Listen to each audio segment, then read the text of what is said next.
gonna just drop out again, like of the stream? No, I left because apparently I hadn't logged in to StreamYard. I was just kind of here as a freeloader, so I decided to actually sign in so the government can keep track of me. I'm always here as a freeloader. It sucks because I'll see comments and I'll want to reply, and then I always remember that if I reply, I'm actually replying as Chase. Because you're a Canadian, and that's what your people do.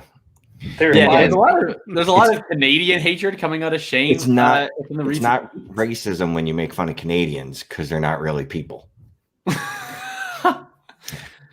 Wow. Okay. Are there any Canadian listeners today? Any Canadian listeners? Well, I guess maybe if you did, they're gone now. They're out. So, oh man, let's go ahead and kick this show off. Y'all ready? Oh, Canada. It's a terrible. And they stole that song from.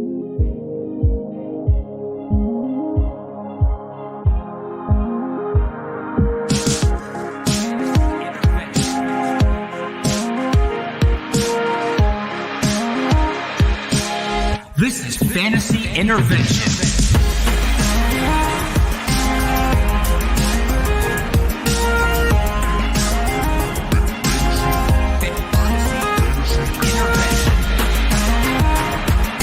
Now here to intervene with your fantasy life, Shane Manila, Jakob Sanderson, and Chase Vernon.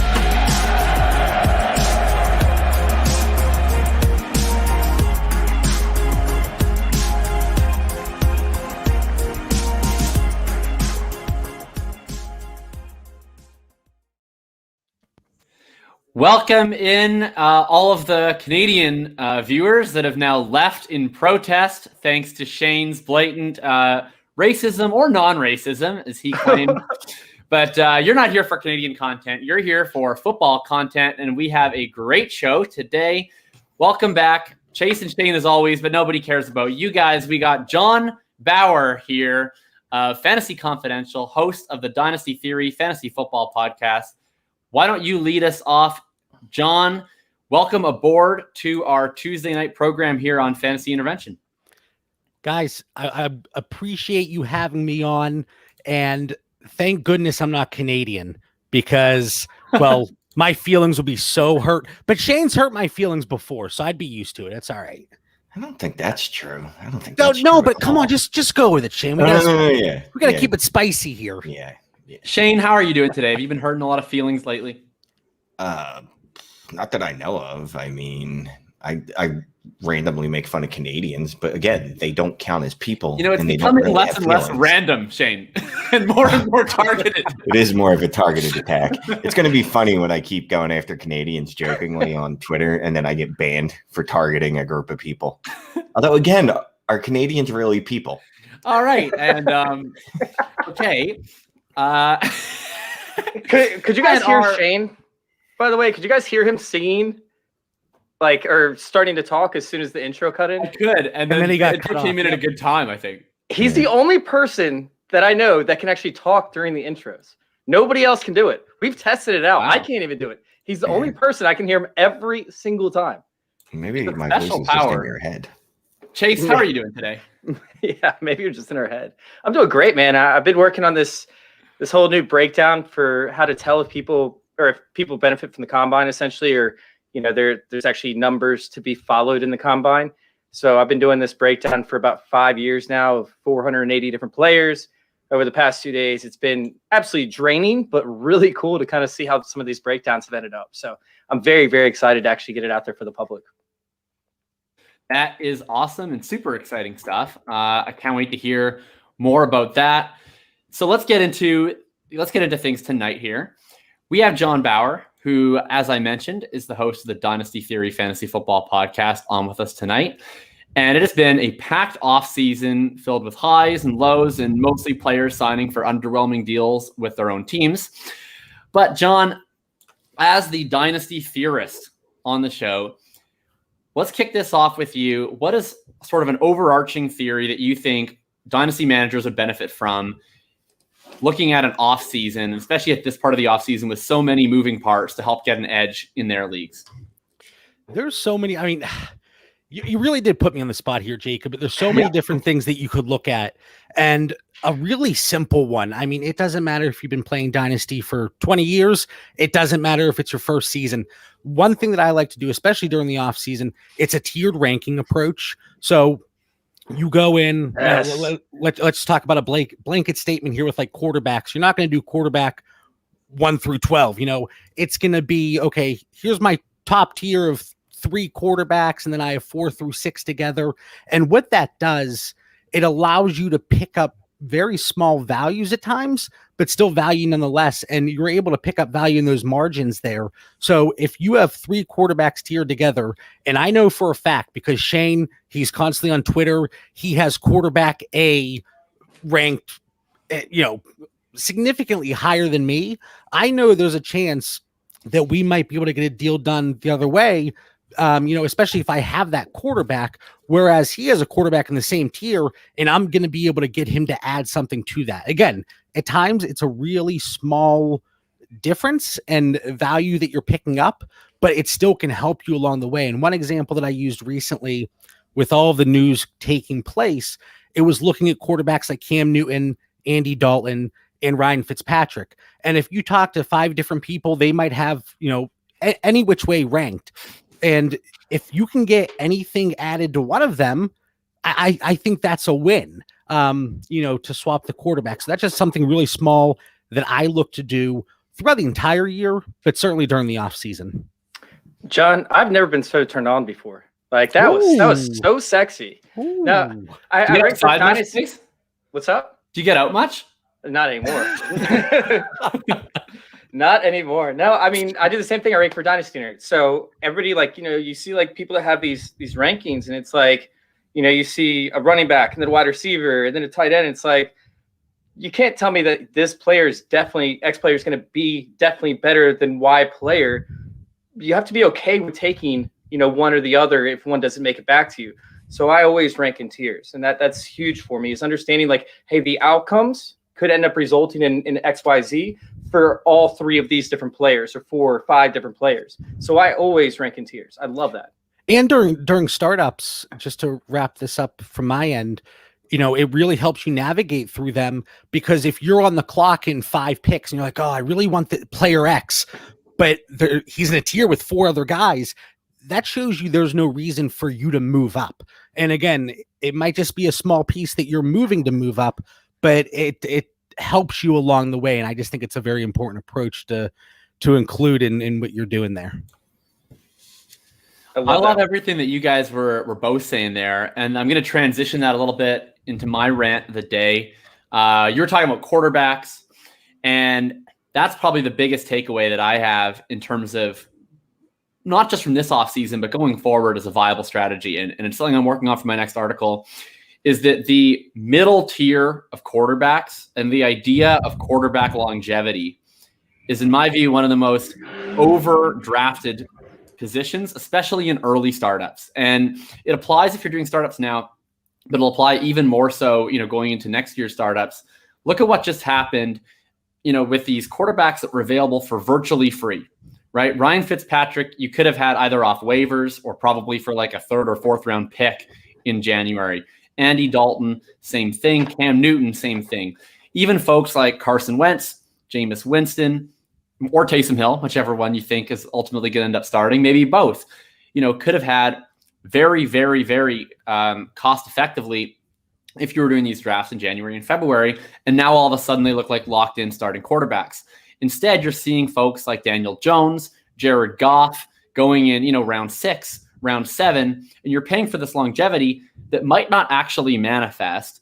And so probably one of my biggest things is just, if you are going to miss out on the top tier of quarterbacks, and Shane, I know you want to talk about one of the trends that you've seen at that top level of quarterback, don't feel pressed to keep up with the Joneses, Daniel or Mac, except taking some shots at the lower tier of quarterbacks here, and just expecting that some of these quarterbacks that are worth nothing are eventually going to get that starting role. And really that provides a lot of inherent value. Shane, I know you noticed that the quarterbacks have been rocketing up the board recently, especially at the top of drafts. What do you make of that? Shane decided he wanted to put something on the show sheet today, so that made my day. Yeah, that was huge for me, first of all, but mostly because I'm writing an article and I wanted to steal feedback from you guys because I'm not really sure how I feel about it. Shane, I thought you were going to say you did it because I was joining you guys tonight. But No, definitely that too. Damn. Oh, yeah. No, because John is sexy and he likes quarterbacks. So 10 quarterbacks are going out of the first 12 picks in DLF mock drafts right now. And just to give you some context, like I said, I'm writing an article on it. I don't feel like looking, but let's just say that that's by far the most in the last 3 years, because that's as far as their ADP goes back. I think it was 5 last year, 3 the year before, and it was like 1 in 2018, which is hilarious to me because it's been Superflex this whole time, right? Like, it's not like we just realized, like, oh, we can play 2 quarterbacks here. But I understand why we're doing it in the first round.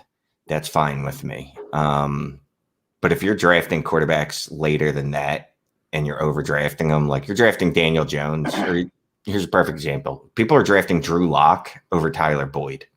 That's just stupidity. I don't know how else to put it than you're stupid. And he put on for his city, Shane. He put on for his city. Okay.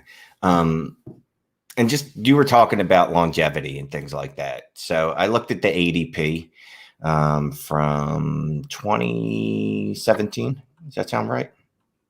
Yeah, we'll say 2017. Actually, from 2018. And then looked at it again to 2021 for quarterbacks. How many quarterbacks do you think that were drafted in the top 12 in 2018 were drafted in the top 12 in March of this year? 3 years. Just 3 years. I'll go with 2. I was going to say 2 as well, but I'll take 3 now that he's still mine. Well, I was going to go with 2, and then I was going to go with 3, so I guess I'll go with 1. 4. Oh, darn. Okay. Which is still shitty. That means one out of every 3 quarterbacks is just dead. He's dead. A couple of those guys, retired. Andrew Luck. I guess there's nothing you can do about that. But also, that's kind of the risk you take. You have guys like Carson Wentz in there. Matt Stafford still floating around. Jared Goff, Jimmy Garoppolo, which, okay, people. Marcus might not even have a Mariota. starting job by the time the draft happens with Trey Lance coming into town. Yeah. And then for some reason, Kirk Cousins has dropped down to QB 20, even though he's a QB 1 every year, you fucking morons.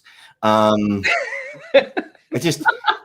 Shane's on one tonight. Let's go. Yeah, you're in an Sorry. angry Let's mood, go. like more than usual. It's not angry. used to. It's just, I hate stupidity. Stupidity bothers me. So drafting Drew Lock over Tyler Boyd and Julio Jones is fucking stupid. And if you do that, hopefully we're in a league together. Because I don't care if it's 2 quarterback or 3 quarterback. That's a bad fucking move. If it's super flex or 2 quarterback. So quarterbacks actually haven't held their value any better than any other position. Their scoring actually, the elite scoring smokes the other positions. It does. Once you get past receiver, literal wide receiver 1 and the running back 1, they outscore the top scoring quarterback. But every other level down the way, it's the quarterback at the elite level. So yes, draft elite levels early. Elite quarterbacks early, but stop drafting Daniel Jones and Mitchell Trubisky and Drew Lock and other guys that clearly aren't good and aren't elite, like they're elite. Like, I like Jalen Hurts, but I'm not drafting him in the 2nd round. That's fucking crazy to me. But people are doing it.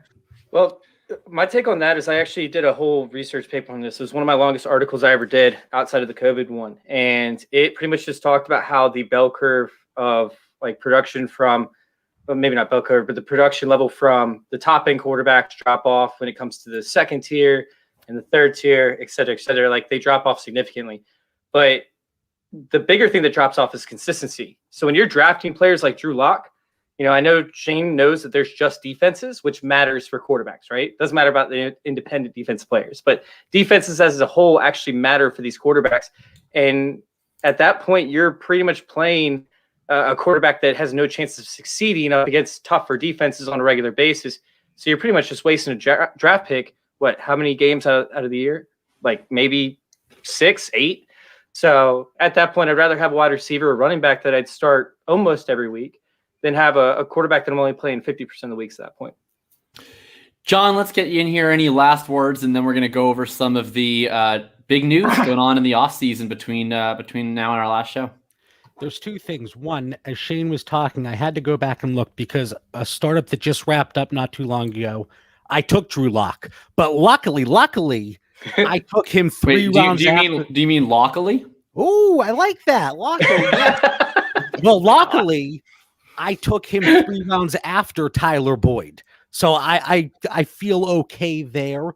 But so you're not a fucking idiot, as Shane would say. No, I'm a fucking idiot.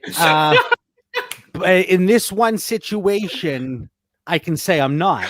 Now, if we talk about some of my other drafts, yeah, Shane's going to kick me off the show here. But one last thing on quarterbacks, what we're seeing, and Chase, you brought it up, Shane, you brought it up, you're seeing these higher end quarterbacks really separate themselves. And we're seeing more of a divide between the top 12 quarterbacks and on, more than ever. And it's because of the rushing upside of those top end quarterbacks. When you look at the guys that finished as quarterback ones this past year, the only one that really was an outlier based on his rushing production was Tom Brady. Everybody else, they showed you rushing upside. And on the flip side, the only one that had tremendous rushing upside that failed to hit that threshold was Cam Newton. And that's just because there were so many other things going on. But you guys are spot on. And, if you can get your quarterbacks early, great. But I think this year more than ever, it shows quarterback early and often is not the way to go. But early, absolutely. So I just want to piggyback off of John saying, and also I want to punch myself in the dick for using the term piggyback while I'm not at work. So I'm just going to go get this PowerPoint presentation. Why would you use that while you are at work? That's a corporate world like terminology. I'm just going to get. I didn't know you were part of the corporate world, Shane. Technically, I'm going to piggyback. Maybe you ran like a piggybacking service. Like if people were tired of walking, you'd be like, "Hey, you fucking idiot! I'll give you a piggyback." I do like that. It'd be good exercise. Not in Canada, though. Not in Canada. Not Canadians. Actually, in Canada, that's how we get to work. It's all free though. It's all free. Yeah. So we have a government subsidized beaver piggyback scheme. Socialized piggyback riding. Yeah. Goddamn commies. Right, we hope you guys are all writing this down. I hope you're writing this down. Shane, we piggyback on the grace of our government and our tax system. That's how we get to work. I got you. But I'm kind of liking the zero quarterback approach, where just like the zero running back, I'll draft one stud, right? Let everybody overdraft the position, and then I will draft, like John said, a bunch of them at the end. Like, yeah, okay, I'll load up on my Andy Daltons. I'll load up on my Ryan Fitzpatricks. I'll load up on my, not Blake Bortles anymore, but Drew Lock. Although if he's being drafted before the 5th round, fuck you. But I'll draft a bunch of guys like that, a bunch of backups towards the end of the draft, instead of no hope or 4th string running backs where I have to tell myself the story of how every running back in front of them is going to die from Ebola and or COVID. And he's going to be useful. Quarterback just takes that one injury. So I'll draft a shit ton of the towards the back end. All right, Jacob, sorry, I'm losing it in the chat here. Can confirm every Canadian gets a government-issued beaver or moose. Shout out to Ben. Hey. Shout out to TNFF. Shout out to the point after. All of my Canadians in the chat here. Whatever your sexual preference, that's between you and your beaver and your moose. Do you know like the How I Met Your Mother episode where they make like a whole thing about Canadian beaver sexual innuendo? No. Oh my God. Well, let's move on. Okay. All right. So free agent signings. We have a few. We don't need to go super in depth because I think, it's been a week since our last show and people have heard. So I'll list a bunch out. And if you want to pick one or two that you want to touch on that you think is really impactful, either on the specific player or on the team, or, maybe it'll affect other players. We got Juju re-signed with Pittsburgh. Galladay to the Giants. That was a huge deal. 4-year, $72 million deal. Curtis Samuel signed with Chase's lifelong team, the football team. Chris Carson to the Seahawks. He's back at the Seahawks. Will Fuller, Billy Needles going down to Miami. And then we got, a bunch of running back signings. Drake went to the Raiders, which I think it was CD Carter who said it's a blatant attack, blatant and unprovoked attack on anyone who plays fantasy football. We got Jamal Williams with the Lions, Marlon Mack back with the Colts, and Mike Davis with the Atlanta Falcons. Let's start with that happened today. Falcons. Was that a Falcons? Yeah. Wait, did you guys say Falcons? Yeah, because we speak English. There's no U in Falcons. Wait, is there a U in Falcons in Canada? No, there's not a U in Falcons. Well, you guys They put a U's U in in unnecessary everything. places. So. Color, just anywhere. Favorite. They just favorite for no apparent reason. They're just like, oh, you know what this needs, eh? This needs a U. That's not how we talk. Are Yes, we it is. Scottish? It's all about- I mean, look, I am a member of the gun plan, but you don't need to go there here. John, let's start with you because you're by far the least annoying of this trio. Well, Any that's of rough those- for the rest of the group if I'm the least annoying. I'll tell you that. All right. Any of these signings, and if you want to go back to one of the signings that we talked about last week, because you weren't on the show with us last week, pick any free agent signing you wish, really. What's one you think that'll be, most impactful for fantasy, either on that player or on the people around him? And I've seen a lot of Falcon in the chat. Yeah, is that a thing? Does everyone say Falcons? Whatever. John, talk about a free agent. I personally have never heard Falcon, but anyway, the one, and this is for selfish reasons because of my 30+% rostership, trying to keep my composure here. But Chris Carson staying with the Seahawks. It's a 3-year deal, but really it's a 2-year deal because the third year is voidable. It gives him, and with that running back landscape, it gives him that 2-year outlook, and that's really all you can look at. I know a lot of people are excited about the Curtis Samuel signing. I think it's great for the Washington football team, better than it is for fantasy purposes. He's going back to a coaching staff that people were very frustrated with 2 years ago, and it seems like people forget that. And then in the chat, somebody mentioned Josh Reynolds of the Titans. I like that one a lot. It's a lower end signing, but it gives Ryan Tannehill another option because with Corey Davis going, Jonnu Smith going, it clearly gives them an upgrade over anybody else they would have at that wide receiver 2 position. Oh God, Hollywood in the chat coming down strong. No, that's actually Linked in 5 minutes. You guys in the chat are the best tonight. Look, I'm not going to say, I would never say, never mind. Good. Thanks for that contribution. So John just spoke glowingly about Chris Carson. Chase, what do you think about Carson or Samuel or any of these other signings that you wanted to highlight? I love the Reynolds take, to be honest with you. I mean, it's a good fit for him. You're pretty much going to be able to get him for free, towards the tail end of drafts. So he's a good fill-in piece. And, if something happens to A.J. Brown, something, to where they don't draft another wide receiver and he's that second option, I'll take that all day as a, late, 20th round pick overall. So I love that take. I also like Kendrick Bourne as another, lower end signing. Kendrick Bourne going to, I know it's the Patriots with Cam Newton and all that other jazz, but it's still, I think that he could put up double-digit fantasy points on the low end and give you a wide receiver 3 option from week to week. Once again, don't love it, but as a value piece, I'd smash that every single time. And, we just brought up Curtis Samuel and the fact that he's probably going to use as a stretch wide receiver, just like he did. I hope that's not the case. I hope that they were like, hey, we obviously messed up with him when we used him as a stretch wide receiver because he can't track the ball. Hey, and we already have Fitz, Kyle Allen, right? Stretch receiver for Fitz, stretch receiver for Kyle Allen. Yeah, he still had 2 years with a year and a half with decent Cam Newton. Yeah, but no, I think that Terry McLaurin takes that role and fills it. And I think that they do use Curtis Samuel in the slot. So I'm looking forward to Curtis Samuel. I think it's a good move for fantasy to an extent. But I'm just torn up about Drake to the Raiders. That makes no sense to me on any level. Not on a professional football level for $11 million. $11 million. Didn't Aaron Jones just sign for 12 per year? Was that the number? You got 12 per year, and Drake got 11 million guaranteed, and it works out to about 7.25 per year. But if you look at it, it's almost an identical contract to what Melvin Gordon got last year to be the lead back for the Broncos. And that was, Melvin Gordon, who had been one of the best fantasy backs in the league, best real life backs in the league for the previous, several years. And Drake never even had a 1,000-yard rushing season, and he gets that to be a backup. Yeah, it's a little bit mind-boggling for me, but I talked about how I think that the running backs are going to start teaming up. Very similar to how we saw super teams in the NBA and how we saw 3 superstars get together. I think we're going to start seeing this more and more often in the NFL with running backs because they don't make any money. The running backs don't get paid. And so if we're sitting there and we're looking at some of the running back tandems that they can create to take pressure off of each other, I think we're going to start seeing that more and more often to prevent these 300-plus carry seasons.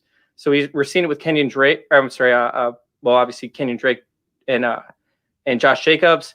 We saw with Kareem Hunt, Nick Chubb. I think that we're going to start seeing it more and more often as where running backs willing to take less to go to a team that already has a primary running back so they can prolong their careers. That's a really interesting theory. And maybe let's work that in a little bit. You see these signings, especially at the lower level, Marlon Mack returning to Indy, Jamal Williams going to Detroit, all these running backs coming in and the ensuing Twitter outrage. Shane and John, what do you make of what Chase is talking about here in terms of, how these running backs are getting complimented?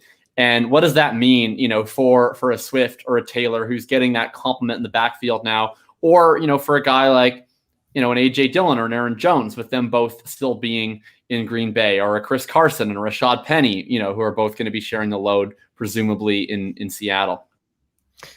Yeah, I don't know about super teams coming together because when the NFL wouldn't generally, except for the Raiders, and the Raiders are fucking stupid, wouldn't invest that much into the running back position. You wouldn't invest first round draft capital, then not use that player correctly, and then go sign another guy for however much they signed him for. Too much.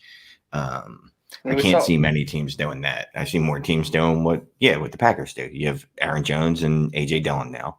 You have Jamal Williams and DeAndre Swift, which that's fine. I mean, I think we talked about this. I don't know. I talked to a lot of people, but everyone gets all upset about these free agent signings. Like they, for some reason, thought that DeAndre Swift was going to be the only running back on the Detroit Lions. That's not how it works. He would last about 3 games. That's a lot of snaps. Not everyone can play 98% of the snaps a game like Christian McCaffrey, and I don't think he can do it anymore either. We just saw. I don't worry about it. I don't care. You want them to have a decent option back there so the starter can get some rest. This isn't wide receiver, Wide receivers, I want them on the field 95% of the time. I never want them off the field. I don't want running backs off the field too when I'm playing fantasy, but when I think about it, I kind of do. I don't need them out there grinding 2-yard carries, 40 times a game. John, what do you make of this? And we got Hollywood Titan in the chat. First of all, thanks for the shout out on the Expos hat. Bring him back. And he's also asking, is Jacob's value killed by the Kenyon Drake signing? What do you make of what Shane and what Chase are talking about? And is Jacobs' value killed by the Kenyon Drake signing, or what do you see going forward for Josh Jacobs? Also, I'd note they got rid of their whole O-line. That might also hit his value. Yeah, it's like a double whammy there for Josh Jacobs. Not only did they get rid of the offensive line, essentially, 3/5 of the offensive line is gone, maybe 4/5 now, but then also Kenyon Drake being signed. And Shane talked about it. Not only was the Oakland, oh my goodness, the Las Vegas coaching staff, I'm going back a few years here. Not only was that coaching staff not fully utilizing Josh Jacobs in a manner that he could be used, but now you bring in another back. And not only did they bring in another back, like when you look at these other running backs, Jamal Williams going to Detroit, really, low end contract. Marlon Mack, he's getting like $2 million returned to the Colts. Chase, you mentioned it. Kenyon Drake, he's getting $11 million guaranteed. That's a lot for a running back. And it is over the 2-year period, but still that guaranteed money, that really, I'm not optimistic about Josh Jacobs. And I wasn't to begin with, to be honest with you, but now I'm certainly not. So if I'm going to start up, if I'm in a best ball league, if I'm in redraft season, later on in the off season, Josh Jacobs is probably going to be a running back that I'm not going to be looking to acquire at his cost. Yeah, what hurts more? what hurts more, the offensive line loss? And I want to hear in the chat, what hurts more, the offensive line loss or the Drake coming to Vegas? Let me know in the chat. Well, here's the thing. Does it matter? Because they both happened. Yep. Like if it was a choice, like if, John Gruden was like, look, Josh, either I'm taking your offensive line or I'm bringing in Kenyon Drake. Instead, he was like, I'm doing both of these things because I hate you. Gruden. Guamdon says Gruden is what hurts the most. Yeah. I think Drake signing's not great because now they're not going to use him as a receiving weapon, even though, again, it's like Gruden drafted this guy in his first round based on his tape and then lost that tape immediately. Like, oh, wait, he caught passes in college? Like, yeah, he was really good at it. Like, that's what made him a first round running back, not his question mark. But okay. I mean, that's the thing though, right? Like Jacobs is always there's like a dichotomy of Josh Jacobs, right? There's the Josh Jacobs that we've actually seen in a silver and black uniform. And then there's the Josh Jacobs that exists in the minds of dreamers, right? Or of people who really liked him at Alabama. And like what the thing with Josh Jacobs is, I'm seeing here, Taylor says he was always a volume guy. Now that's in question. Other folks are saying it's the offensive line. He's really been an RB2 in the NFL, right? Like last year, I think he finished as the RB10, but he played 15 games. If you go points per game, I think he was RB15. And a lot of it is touchdown dependency. So what you're seeing out of Josh Jacobs in the NFL is like a very good version of like a Carlos Hyde, where he's been a between the tackles guy. He's always doing very well in juke rate. He breaks a lot of tackles. He's not a particularly explosive player, and he hasn't gotten the pass game work. What has pushed Jacobs into people's top 10 in Dynasty, I think, has been a combination of, what's up, Andrew? How you doing? Has been a combination of, right, he's very young, and he has this pass game skill set that people feel is untapped. And now I think, it's going to remain untapped, right? Like Kenyon Drake, at least theoretically, is a very good pass catching back. I don't know that he actually is, but the Raiders seem to think he is. They've paid him as though he is. And he will probably be even less efficient on the ground because he doesn't have an O-line. So I think he's like a mid RB2.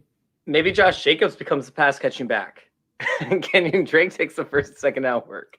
Right? Maybe? No. I mean, that's the even frustrating thing worse. is, it wasn't in our minds, though. This is what we saw him do at Alabama. Like, he wasn't the grinder. Like, yes, he was decent enough as a running back. But what you really excited you is like, you're like, all right, watch what he's going to do as a receiver in the NFL. And John Gruden was like, no, fuck you. You're not going to see that. Oh. And guess what? I'm here for another 7 years. So you're literally never going to see that. It's just, he's clearly not very smart when he does things like he wants to run Jalen Richard out there or whatever dipshit they had out there last year. I don't even remember now. Who was it? Devontae Booker. Devontae Booker. He's getting a lot of carries. Yeah. Giving Devontae Booker carries over Josh. Whatever his goddamn name is. Can't remember his name now. Hi, Josh Jacobs. Yeah. Sean, do you have a take on this? On the comment in the chat? Like, what if the receiving back becomes Josh Jacobs? Can we throw one of them on the offensive line? That might be a better option. Can Drake block? Let either of them block. Let's see what happens. Yeah, I think I don't understand this one bit, to be honest with you. If that's the most depressing of the free agent signings, and I know everyone in the chat seems very, very depressed about it. What's the opposite of the Josh Jacobs? What's the most enticing where you're actually happy that a free agent signing's happened? And I'm seeing in the chat here, actually, let's get this quick. Sorry, before I move on, because a lot of people are talking about Jacobs. I saw if his cost moved down to the Dynasty RB20, would you be buying Josh Jacobs? Yes. Yeah, absolutely. Yeah.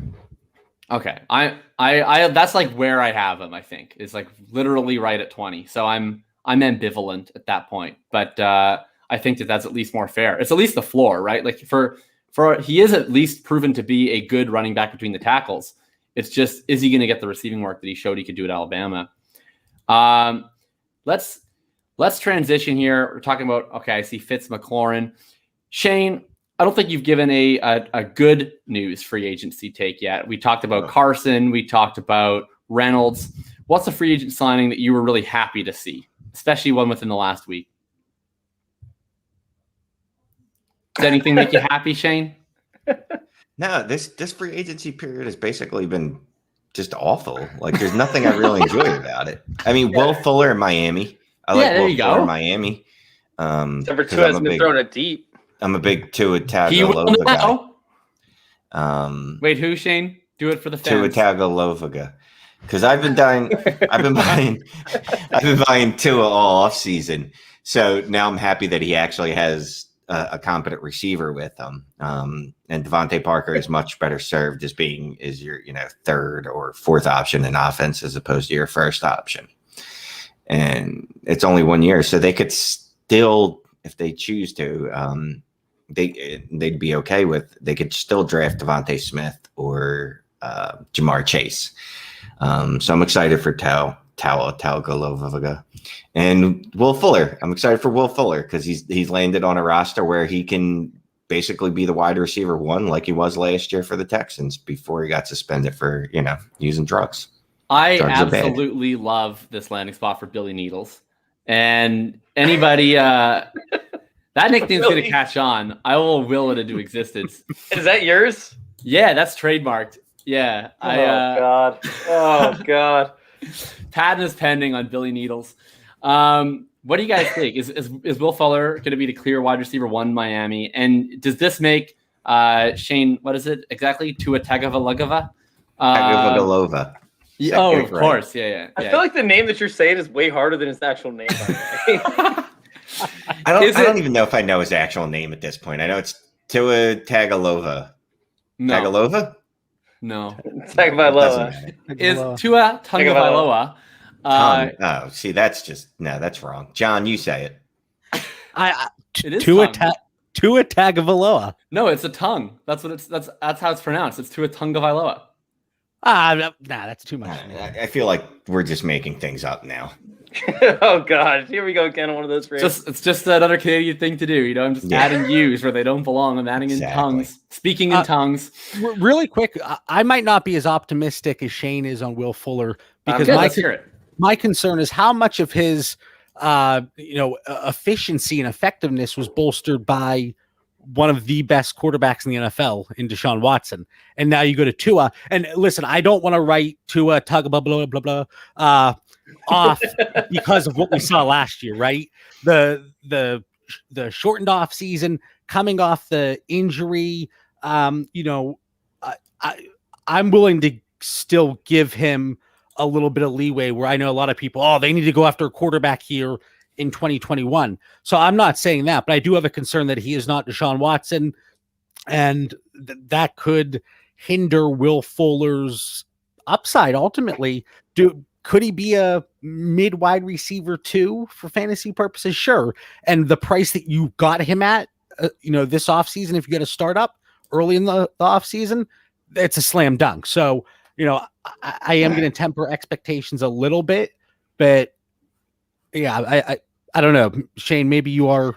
I feel like, so you're saying Deshaun Watson is better than Tua. Is that what you're saying? Yeah, and that's exclusive content that you guys are only getting here on Fantasy Football, Fantasy Intervention. It's bold. Deshaun Watson is a good quarterback. But here's the thing. Tua Tagovailoa playing football versus Deshaun Watson in prison. Who's better? So, just saying, God. 2021, it might lean Tua.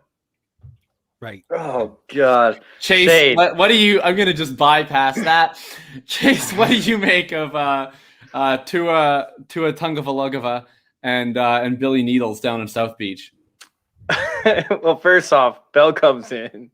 Jeff Bell comes in. It says Paul Cruz 2.0. I was thinking the Gridiron Gang when Shane brought it up. Honestly, no, I'm sitting there and I'm a little bit nervous about Will Fuller. I actually have Will Fuller in a lot of leagues. I thought that with the offseason, the way that COVID went, he'd be a lot healthier because he could spend more time at the training camp in the offseason and getting back into shape and working and conditioning his muscles. A lot of these players, they put a lot of stress on their muscles throughout the offseason without the proper conditioning aspect of things when it comes to stretching and getting your ligaments and tendons prepared. So I feel like that was something that Will Fuller wasn't doing, and that he would be able to do this offseason because the training staff wouldn't be as occupied with other players. I don't know if it was the PEDs now, because I was taking victory laps at first. Now I'm thinking it's the PEDs. So with that being said, I'm a little bit nervous with him going there with the play calling and the lack of trust that they had in Tua to be able to deliver deep balls. But if they can get an offensive line in place, if they draft Penei Sewell, I'm on board. I'm back on board. I just don't know. Like, Tua was so bad under pressure this past year. Like, he was one of the worst quarterbacks. He didn't look like an NFL quarterback. So I need to see that offensive line drafted. I need to see, like an actual like offense that passes the rock more than 5 yards come to fruition. And I think that could happen with an offensive line. To play devil's advocate really quick, you talk about the play calling and really not willing to unleash Tua. How much of that was just Chan Gailey being completely incompetent with the, as an offensive coordinator? I completely agree with you, like 100%. But the weird part is Chan Gailey normally has good, a good rapport with this quarterback. Look who was you throwing to. I mean, Parker missed time. Dude, he had Lynn Bowden. He was good. Okay, Preston Williams missed time.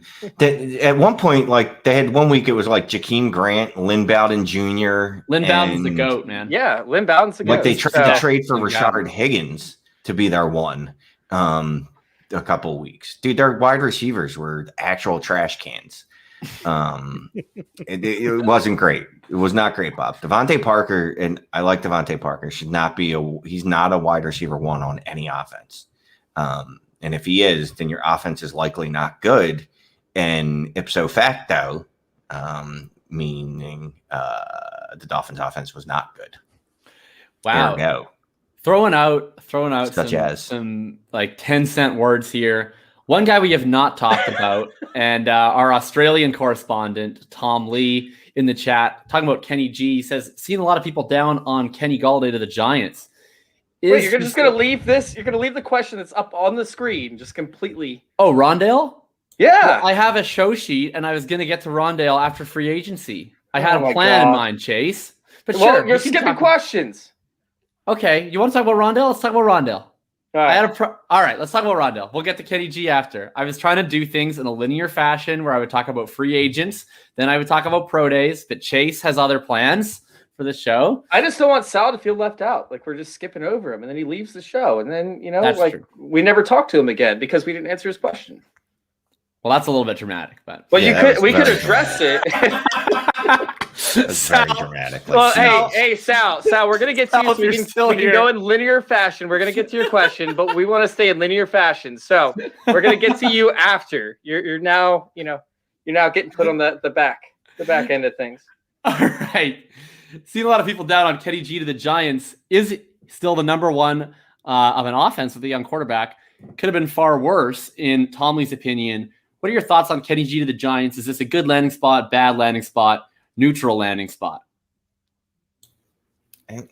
Is it any worse than where he was? And I like Stafford.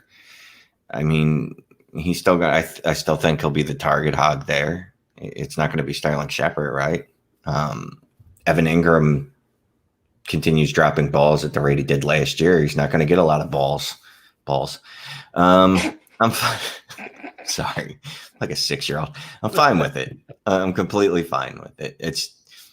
I wasn't ecstatic, but there were no landing spots this year where I would have gone, oh my God, I can't believe such and such landed there, except for Juju with the Raiders. And then the Raiders screwed that up anyway because they're the Raiders, or Juju with Kansas City, and Juju screwed that up because he's apparently not very bright. Kenny Galladay with Kansas City would have been awesome, but all things being equal, it's a fine landing spot. It's 1,000% better than when there was rumors he was going to go to Chicago, and it's 1,000% better than returning to Detroit with Jared Goff as your quarterback. I actually prefer Daniel Jones to Jared Goff, which is wow. I said that out loud. Shane, or you're Shane. John, what do you think of this Kenny G landing spot with the Giants?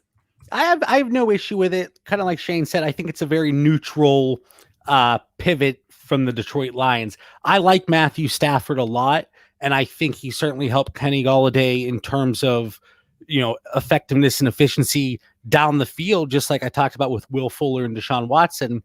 But the biggest winners here, it's Daniel Jones finally getting a wide receiver one, and I like Sterling Shepard, Golden Tate.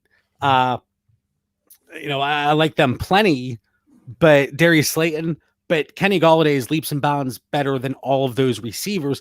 And the mastermind behind all of this, Kenny Galladay's agent, how did he get him a 4-year deal with that type of money involved whenever, all these other receivers, besides from Corey Davis and Nelson Aguilar, somehow are forced to take a lowly 1-year deal and trying to test the market out again next offseason? So hats off to Kenny Galladay's agent, because, just a tremendous contract for him. Anytime I see a 4-year contract. Oh, did we lose Chase? I dance around in a thong on my table. I believe that's what he was going to say. Chase was so rattled with a 4-year contract. Yeah. Chase is back. All right. There you go. Okay, Mr. 4-year contract. What's up? Anytime I see a 4-year contract, I pretty much automatically assume that it's a 2-year contract and that the money's just backloaded. So I feel like that has a small part to do with it. Now that could be complete BS.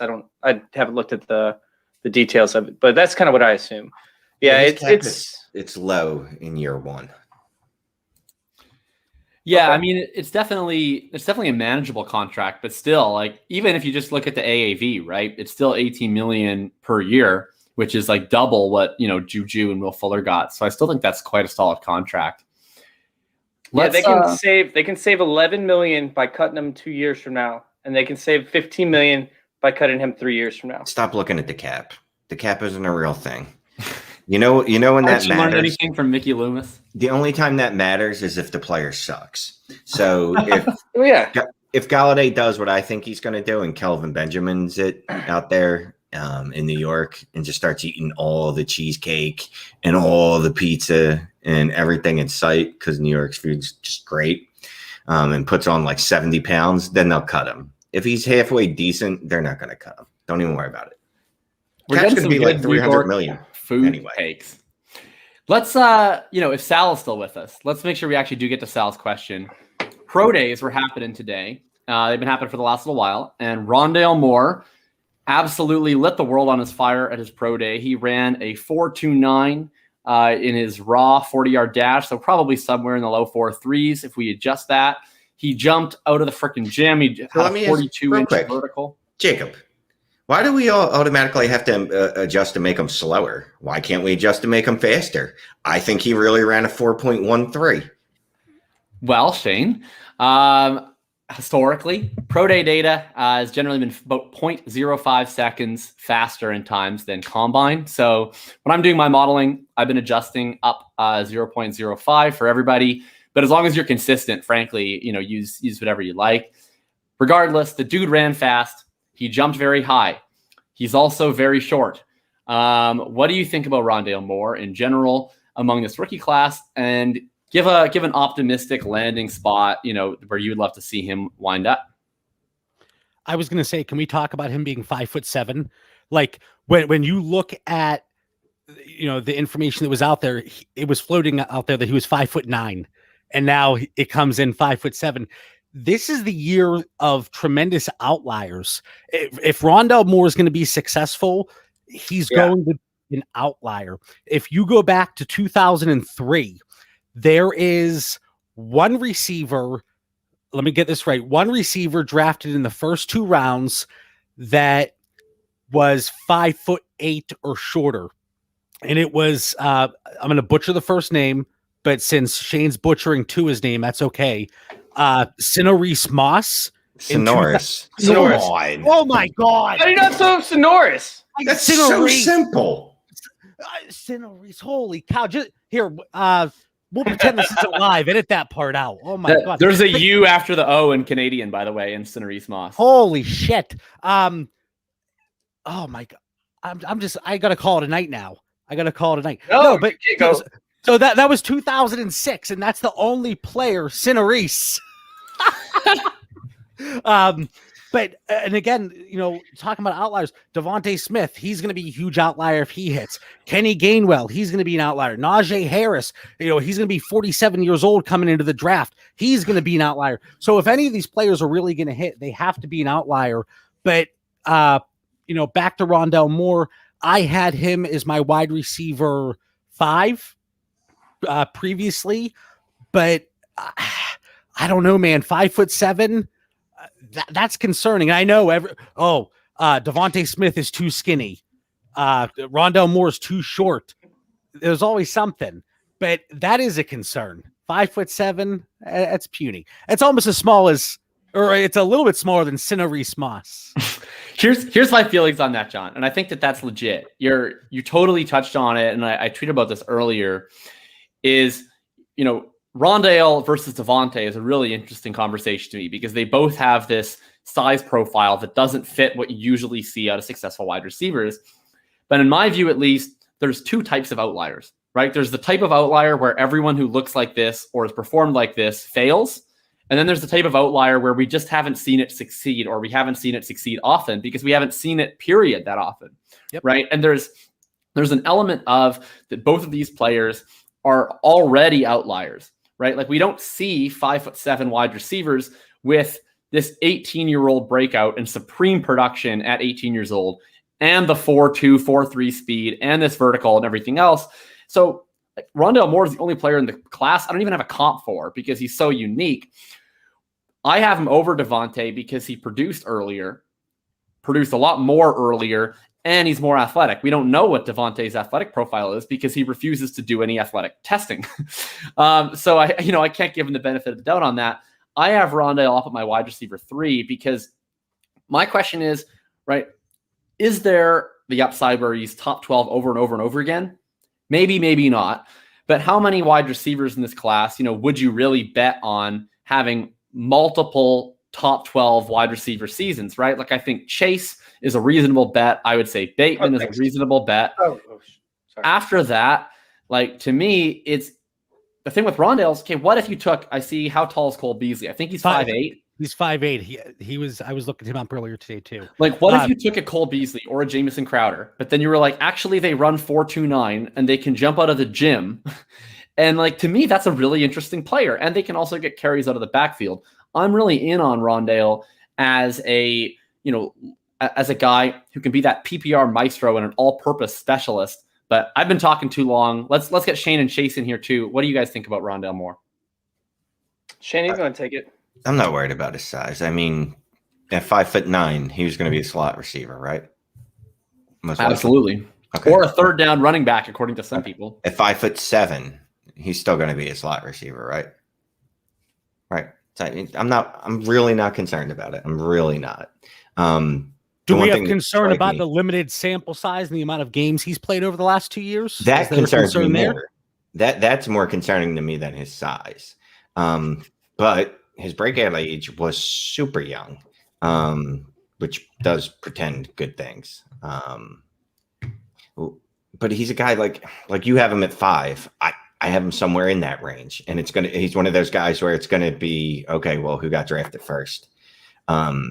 It's not like he's in the Jamar Chase category. Jamar Chase, I don't care where he gets drafted. He's my number 1 wide receiver. That's not what he is. Landing spot will be a problem, kind of like what happened with Jakob. Yeah, I agree. I agree with Jordan. It's going to be very landing spot dependent for me, and if it's not for other people, that's on them. They can pretend that landing spot doesn't matter, but it's going to matter for me. That was a personal attack on my brand. Hashtag landing spot doesn't matter. Chase, do you have a quick Rondale Moore take? And then let's get some a breezer of an offseason takeaway so far before John has to get out of here. So I have him as an Austin Eckler-esque at wide receiver position. I think that he's very compact, has a ton of body control. I think that if he stays in the slot, he could end up getting decked, but at the same time, we saw Christian McCaffrey, who was considered to be undersized. We saw Austin Eckler, who was considered to be undersized, still be able to, succeed with the type of build that they have. So my bigger concern for this is how the team that drafts him utilizes him. Not necessarily his landing spot, but how the offensive coordinator decides to utilize him. If they try to utilize him, kind of like how Laviska Shenault was utilized to like do all these different like gadget type plays, I think that it's not good. I don't like that. Like I want him to be a slot wide receiver and a prototypical slot wide receiver, and not a distraction as a deep route to try and get another player open. You know, a distraction as a jet sweep, essentially play action to try and get, you know, the running back to, or the linebackers to cover him instead of covering the running back. Like I don't want to see any of that. And so I'm honestly probably going to stay away from Rondale Moore in the first round of rookie drafts, just because of the fact that I don't want to take the chance of him landing with the wrong play calling options, if that makes any sense. Like I don't think it depends as much in the system as it does of how the offensive coordinator is going to use them. And I don't think anybody can predict how they're going to use them because we haven't seen a player like this. We've seen players like him. He's not a unicorn. He's just not. We haven't seen other short, small, strong, fast wide receivers. None. He's the first one ever. That's 5'7". Mind. Okay. Although he's Curtis Samuel's like 5'9". Isn't he? Yeah, he's 5'9". But I mean, we're talking. Yeah, and I don't want Curtis Samuel. Curtis Samuel. Here, I'm going to say this. In the first round, I don't want anything to do with Curtis Samuel. 2 inches really matters to a woman. No, he's 5'11". Curtis Samuel's 5'11". Curtis Samuel's 5'11". He's 5'11". He's 5'11". Okay, well, I stand corrected. How big? I'm just saying, like, there's They're not out there. Steve Smith. Okay, And so actually, Steve I did Smith. have this stuff. I actually did have this stuff pulled up. Lavernius Cole, Santana Moss, Steve Smith, Torrey Holt. I brought it up multiple times. This feels like we're relapsed back into the late 90s, early 2000s, where we had probably about 15 different wide receivers that, you know, were considered high-end talents come into the league. And I think I posted about this. I'm not really sure. But essentially, these wide receivers, the majority of them didn't last for more than like 5 seasons when it came to top end, you know, production. So you're essentially, I'm going to approach this the same way that I would with the running back in a rookie draft, as to where, hey, I could see him performing very, very well for 3 years, but that's all you're going to get from him. So as soon as he hits that peak, I'm trading him, getting rid of him. We'll have to agree to disagree. John, I know you got to get out of here, so I don't want to keep you any longer. Real quick, any last words of wisdom for us, and then where can everybody find you? So typically it's for the combine, but because there's no combine this year, we're going to have to use pro day information, but don't double count stats. Like, we knew Kyle Pitts was going to be fast. We knew Rondale Moore was going to be fast. We knew that Kenny Gainwell was going to be undersized. And I'm seeing people, and I saw a comment in the chat about changing somebody's rankings because of a certain metric, especially whenever it's a metric we already knew. Don't double count stats. But yeah, check me out. I'm actually going to be on Dynasty Theory here in probably about 45 seconds. Sorry. No, at the Bauer Club on Twitter. And then I'm also on Fantasy Football Confidential every other Wednesday throughout the off season. During the regular season, you'll be stuck with us every Wednesday night at 9:00 Eastern Standard Time. Thanks a ton for coming on. It was an absolute pleasure chopping it up and learning from you, John. Shane, quick word of wisdom, and where can we find you? I have no wisdom. Just no. It's awesome talking to John. I'm happy we got John on tonight, and you can find me on Twitter and writing places. Chase, anything wise for us, and where can we find you? Oh, come on. You know I don't say wise things. I just roll through it. It's all good. No, I want to make sure everybody goes and checks out, fantasyintervention.com if you guys are interested in writing or looking for another company to link on with. We're actually not the only ones that are looking to bring people on. We have other people listed on there. It's going to be under Join Our Circle. You can find 4 or 5 other companies that are looking to bring people on. So you guys are interested in writing, providing content, or you just want to learn how to write. We have our writing standards right there for you, so you guys can learn, the way that we at least do things, and a lot of the other companies that I've been with have as well. So you guys can also find me at FF_intervention on Twitter and Join Our Circle _. Thanks to the 3 of you for a really fun show. Thank you, chat. This is like the most active chat I think we've ever had on one of these tune-up shows on a Tuesday night. So I am extremely grateful to you folks. I hope we see you back next week.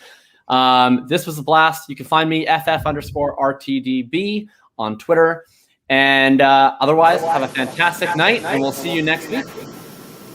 Later.